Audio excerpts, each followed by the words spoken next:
ए सखी बड़ा ढेर दिन तो लौकल बड़ू कहाँ रहलू बियाहो में ना रहलू का करी हो सखी गुरनी शहर में नु अभी तो ओइनी ही ए सखी हई साथवा में के करा के ले बड़ू हो ये हमें हमार राजा जी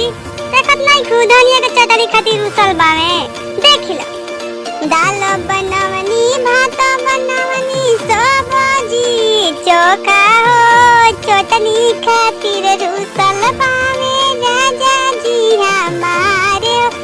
चटनी खातिर रुसल बावे राजा जी हमारे हो दाल बनवनी भात बनवनी सब्जी चोखा हो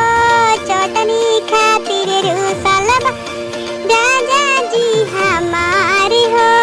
चटनी खातिर रुसल बावे राजा जी हमारे हो बनाइयो नाई चलनी डुमरावा के बाजारी हो जारो में के लोग पूछे ई के तोहारे हो बाजारो में के लोग पूछे ई के तोहार हो बनाइयो नाई चलनी डुमरावा बाजार हो बाजार में के लोग पूछे ई के तोहार हो बाजार में के लोग पूछे ई के तोहार हो सासू जी के बेटा हूँ मैं ननदो के भाई हो इहे मोटी लगनू हमें बोला मुँह हमारे हो ई मोटी लगनू हमें बोला मुँह हमारे हो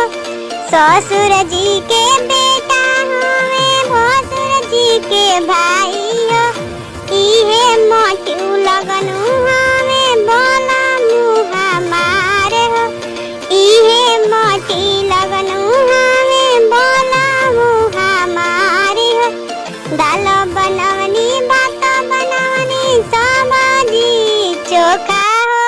चटनी खातिर रुसल बावे